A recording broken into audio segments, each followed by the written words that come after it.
Hey guys, Dr. Mike Israetel here for Renaissance Periodization and Juggernaut Training Systems. I'm going to talk to you about how to get a hypertrophied large chest. So just some really cool basic framework tips for how to go about constructing a program that maximizes your attempt at large chest size. Right? Very, very mythical, sought after sort of muscle group. We've got some really good tips because on the one hand, while a lot of individuals attempt to get large chest, not a lot of people succeed, and there are a lot of bumps in the road, a lot of sort of misinformation and problems people run into. Now, we're going to get just a couple of really good tips for you guys here. For more in-depth information, we have a whole article series for you that you can link right into from this video that really breaks this down step by step. So let's get going. First, what is the minimum volume that you have to do to at least maintain your chest size? Why is this important? Well, if you want to take a break from chest training, let your muscles resensitize to try to get bigger later, which is a good idea every now and again, we want to know what the minimum amount of work is that we don't end up doing way too much stuff and not letting our muscle resensitize. Generally speaking, about 8 sets a week for chest. What does that mean? Do 4 sets of bench press on Monday, 4 sets of incline press on Thursday, and you can do that as long as you're training very hard for weeks on end and not lose any chest size. So when you do need to back away from chest training, let's say that you've burned it out for too long, too much volume, and chest isn't responsive anymore, going down to only 8 sets of chest a week, maybe prioritizing other things is a good idea every now and again. Now, what's the smallest amount of volume for most people, and remember these are just average values, average figures, that will get the chest to grow? Well, usually 10 or more sets a week. So if you've got a program you designed that's 6 sets of chest a week that are hard, it's probably not going to result in much or any muscle growth at all. But more than 10 sets a week or 10 sets or more is a good start at which to begin your mesocycle volume. The MRV, or max recovery volume, generally speaking around 20 to 22 sets per week for most individuals. Most individuals won't be able to sustainably handle over 20 sets of chest per week and actually make gains. It'll be just at where you can recover, or even more so for most individuals. So what does that mean? That means the maximum adaptive volume is somewhere in between those two ranges, 12 to 20 sets a week, which really means that if you start your mesocycle at about 10 to 12 sets per week of chest and slowly over the weeks add sets to build up to about 20 sets of chest per week on average. Those figures can go by 2 to 4 sets depending on your particular genetics and situation.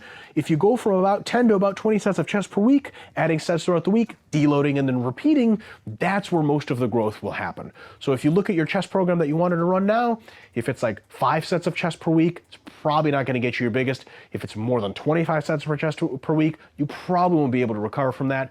Anywhere between 12 and 20 is a really, really good first step. As far as training frequency, how often do you train your chest?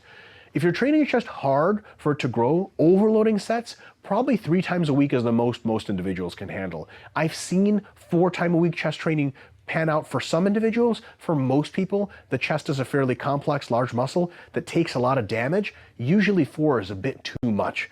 3 actual overloading workouts per week is good.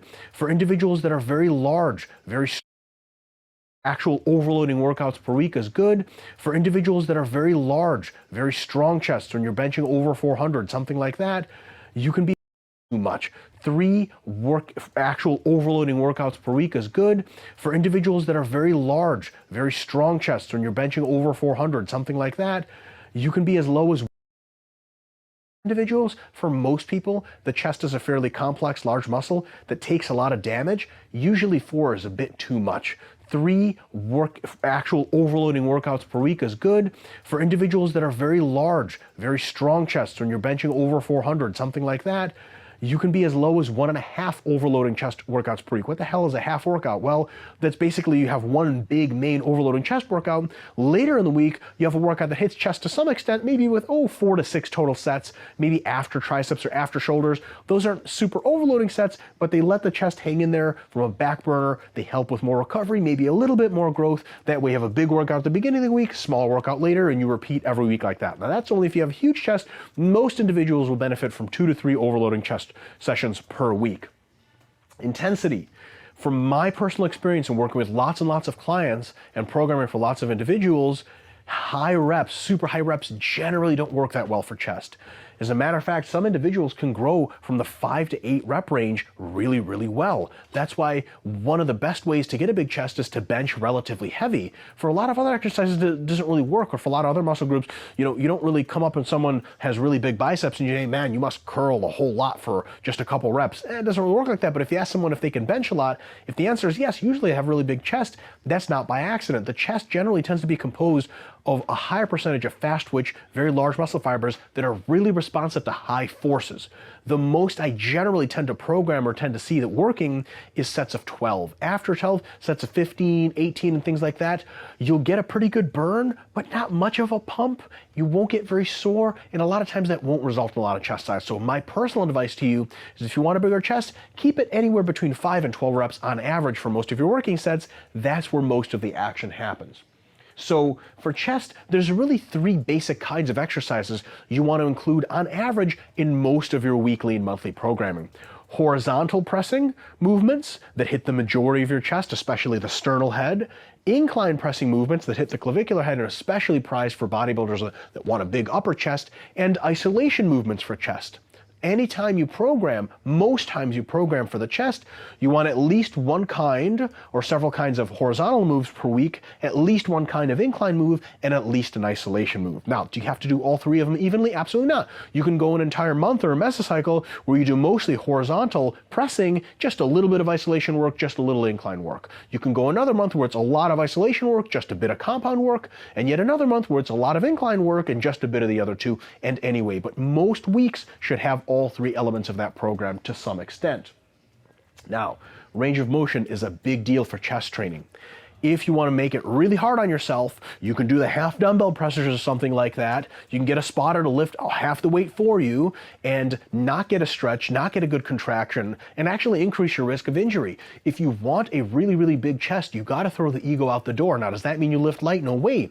You lift heavy in that rep range, but that means you take the barbell movements almost usually all the way down to your chest and all the way up to lockout. Dumbbells for a big stretch. That range of motion, especially for the way the pec muscle is designed, puts a whole lot of stress on the pec and actually independently allows it to grow. So for dumbbell flies that you do with a real big stretch, those almost always pay off. Can you use as much weight? No way, but the actual forces your muscles experience and the way it experiences through stretching is much better for growth. So the good news is you should only be doing weights that you can control for a good number of repetitions. You don't have to go super ultra crazy heavy and endanger yourself. The bad news is if you're used to half benching something, you're going to take a big ego hit doing things the right way. But I promise doing them the right way is going to result in a whole lot of growth. So range of motion is really big for chest training, and a lot of people make a big mistake. Now, there are a couple of really cool special metabolite techniques that work pretty well for chest. One really good one is to take your favorite fly movement or isolation movement and pair it superset style with your favorite press. So for example, you set up just a machine pec deck fly and do about 12 reps on that. As soon as you're done, a couple reps away from fail, you run right over to an already preloaded barbell incline press and do as many as you can like that. What ends up happening is your chest is already have a high metabolite load in it from those flies. As soon as you go to incline, your shoulders are fresh, your triceps are fresh. They're not going to be the limiting factor. Your chest is already the limiting factor, so the amount of metabolites in there, it just goes crazy. It's a huge pump. You'll get a ton of soreness, and that works really well. So that's a really good metabolite technique to try if you haven't tried it yet. Another one is what we call our special technique we're going to leave you guys off with is what I call an isolation sandwich. So we have a little bit of a conundrum in chest training. Metabolite training works really well, and isolation movements work really well. But if you do them first in a program, the good news is you get a good feel for the chest. The bad news is you can't use a lot of high force pressing movements because your chest is so tired from isolation work.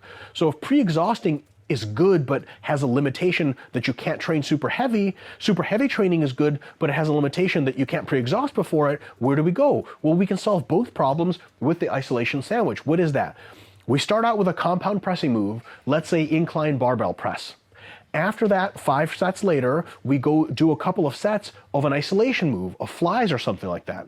And then we end our workout with maybe wide grip push-ups or dumbbell press, another compound press. So that Isolation of compound gives us that awesome metabolite effect and that pre-exhaust, but we started the workout with a big compound press, so we got our heavy work out of the way. So we go heavy compound, isolation, and then lighter compound. That sandwich together probably gives us the best of both worlds. I would really highly recommend you give that a shot. If a lot of the stuff seems really awesome and you want to know more, check out the linked article that goes much more in depth about chest training and Renaissance periodization. And if this stuff seems cool but you want a little more structure to your training, check out the male physique templates, also linked. Give those a shot. We've had really good reviews on them so far. Guys, thank you so much for tuning in. Dr. Mike Yzzertall for Renaissance Periodization and Juggernaut Training Systems.